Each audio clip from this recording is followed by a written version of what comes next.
क्या आपने कभी सोचा है कि सुबह कॉफी गिर जाना या अचानक काम में मिली एक बड़ी सफलता सिर्फ इत्तेफाक है, या फिर हर छोटा फैसला, हर क्षणिक विचार कहीं न कहीं आपकी किस्मत की बुनाई कर रहा है। आज हम कर्म की उस परिभाषा को खोलेंगे जो जैसा करेगा वैसा भरेगा से कहीं आगे है।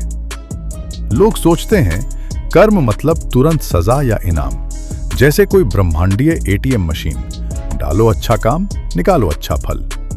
लेकिन सच ये है, कर्म इतना सरल नहीं है। प्राचीन ज्ञान कहता है कर्म का हिसाब सिर्फ कर्म से नहीं, भाव और नियत से लिखा जाता है। अक्सर हम कहते हैं उसके साथ बुरा हुआ, पिछले कर्मों का फल होगा। लेकिन ये सोच हमें जज करना सिखाती है, समझना नहीं।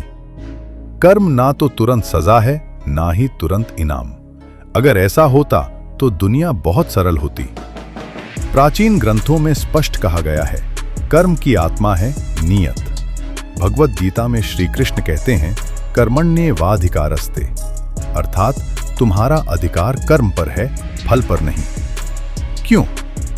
क्योंकि फल केवल कर्म से नहीं, भाव से जन्म लेता है। दान दो लेकिन नाम के लिए, मदद करो लेकिन अहंकार से। कर्म बाहर से अच्छा दिख सकता है, लेकिन भीतर बीज कुछ और बोया जा रहा होता है। हम सोचते हैं मेरा कर्म बराबर है मेरे परिणाम के, लेकिन सच ये है हर कर्म एक लहर है। आपका एक शब्द किसी और के जीवन की दिशा बदल सकता है। आपकी चुप्पी किसी अन्याय को ताकत दे सकती है। यही है सामूहिक कर्म। कभी कभी कई साल पहले किया गया एक छोटा निस्वार्थ काम अचानक एक बड़ा अवसर बनकर लौटता है। कर्म केवल बड़े फैसलों में नहीं होता, वह होता है आप कैसे बोलते हैं, आप कैसे सुनते हैं, आप कैसे सोचते हैं।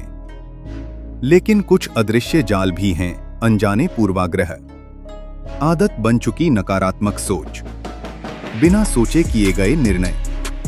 यहीं पर माइंडफुलनेस काम आती है। कर्म करने से पहले एक क्षण रुकना और सोचना, मेरी नियत क्या है।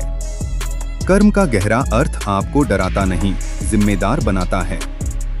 यह नहीं कहता सब तय है, यह कहता है तुम निर्माता हो। शुद्ध नियत और सजग कर्म धीरे धीरे जीवन की दिशा मोड़ देते हैं। तो अगली बार जब कुछ अच्छा या बुरा हो, खुद से पूछिए मैंने क्या किया, नहीं मैंने किस भाव से किया। अगर यह वीडियो आपके सोचने के तरीके को थोड़ा भी बदल पाया हो तो इसे लाइक करें, चैनल को सब्सक्राइब करें और कमेंट में लिखें आप कर्म को कैसे समझते हैं। जय श्री कृष्ण। फिर मिलेंगे अगले रविवार एक और गहरे सत्य के साथ।